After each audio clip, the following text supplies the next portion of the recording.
Welcome back to our third session of Art as Therapy. I'm Yoko. In the second session, we learned about art appreciation and how to create art from found objects. Today, we'll be exploring the psychological and emotional effects of creating art. Apart from practical reasons such as making a functional piece of art like a vase, what are some emotional appeals that make us want or need to make art? There are many reasons why we create art. One of the most important reasons is that we can use art as a tool to lead better lives and become better versions of ourselves. In areas of psychological or emotional functions of art making, I would like to highlight these 8 functions. So, first, freedom from judgment. Humans are conditioned to behave in certain manners, to fit in, to be seen in a certain way based on societal norms, labels, or values. Because judgment is a human condition, we want to free ourselves from it. We want more than to follow these norms or be judged. In art, we can free ourselves from these labels and express the reality and truth for ourselves. Secondly, self-expression. Before we can be seen, we have to see ourselves, how we feel and who we are, our true self. A Swiss psychoanalyst Carl Jung says that the self appears as a united duality, in which the opposites are united. What does it mean? We know that life does not come only with the good, but the bad as well. We have strengths and weaknesses, beauty and flaws. We have our light and dark sides. But some experiences or feelings are hard to communicate with words. Art making helps us to express the unspeakable and to give form to it. When an image is created, it is out there for us to make sense of it and decide how we are going to deal with it or reimagine it. Thirdly, emotional release. One of the purposes of artistic expression is to create or evoke an emotional experience. A famous philosopher, Aristotle, said that the purpose of art is catharsis. If looking at or making an art leads to an outburst of emotions, it has done its job. When we make art, we can release or discharge our emotions. For instance, we can transfer our emotions onto a canvas or by acting on a medium such as clay. Creating art also helps us to recognize the existence of sorrow, pain, and suffering as parts of life. Fourthly, appreciation. Art honors the real value of our ordinary life, things, experiences, or relationships that are easily missed out, neglected, or taken for granted.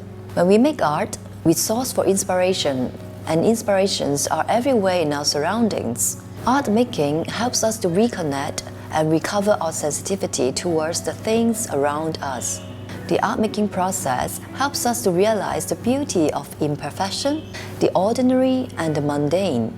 It also helps to cultivate a sense of gratitude towards self and others. Fifth, remembering. Art helps to make our experience more memorable. Making art helps to retain memories and our insights, preserving them for future access. 6. Balance. Art making process can bring clarity and awareness of our good qualities, such as strength, creativity, and problem-solving skills.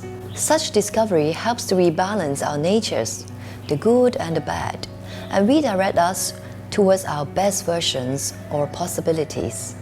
7. Growth. Art is a representation of our worldviews and the notion of ourselves. The engagement in art making involves negotiation, curiosity, questioning, criticism, and making changes to these worldviews and perceptions. From time to time, the development of this artistic practice helps to accumulate these experiences of engagement and extend into growth or enrichment in ourselves and our perceptions of the world. 8. Imagination. The use of art for imagination is perhaps the easiest to understand, yet it has the most profound impact on our lives. There is a saying, "Only with imagination we can have hope," and when there is no hope, we can create it with arts. Because art has no rules and no limits, we can express both the real and the imagined. It helps us to access positivity, pleasure, joy, and endless possibilities, which brings hope to our lives.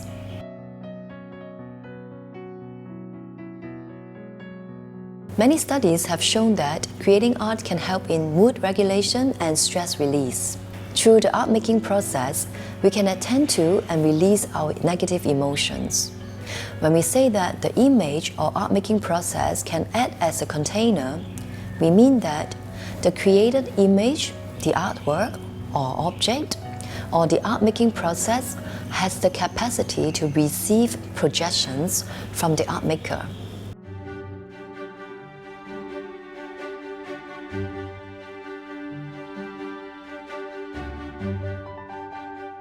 Today, let us explore creating a three-dimensional container using some home-based materials. Today, we are going to make our own clay. For the ingredients, right? One important thing is the ratio between the flour, salt, and water. So 2 portions of flour, we will add 1 portion of salt and 1 portion of water. So this is not like a magical formula. You can always change it a little and modify to suit the strength and the rigidity of your clay dough. So I'm going to use this measuring cup to pour 2 cups of this flour. So about 300. I'll pour it into my mixing bowl. So I will take another cup of flour. So I take another 300 grams. So put it in the mixing bowl. The purpose of adding salt is because salt is a good preservative. It can slow down the drying process of your clay.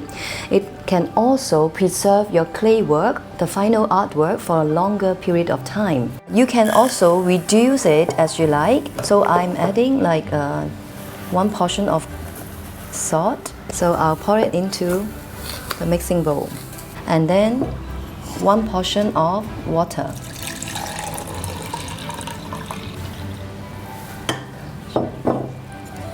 And you can slowly pour it in.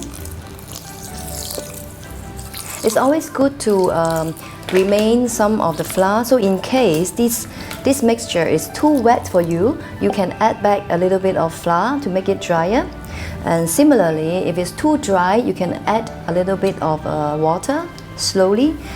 Then you can wet it a little bit. I'll just use my hand. So it's really like making the dough for baking. Some people call this a clay dough. So when you feel that the dough is no longer touching or sticking to your hands, you may feel that the dough also has its own elasticity. This is the right texture that you can take out and make your three-dimensional artwork. I prepared a board so that after I create all the artwork, I can easily transport my artwork with the board. So first, when the dough is out from the mixing bowl, you can play around with it, sense the texture of it, and you can also slow down. Think about this emotional container or the container you are to contain emotions. What kind of form does it take? What kind of shape or strength does it take? When you have the idea, you can start to form that shape. Today I'm going to share with you 2 basic techniques to make a container similar to what we are doing with typically clay work. So the first technique is called coiling. We use coiling to make a container so that we don't need to worry about the height of the container. It is a method that you can continue the coiling so that you can build the height of the container. Okay, so now I'm going to show you what is coiling. So first of all, you think of the size of the base of your container.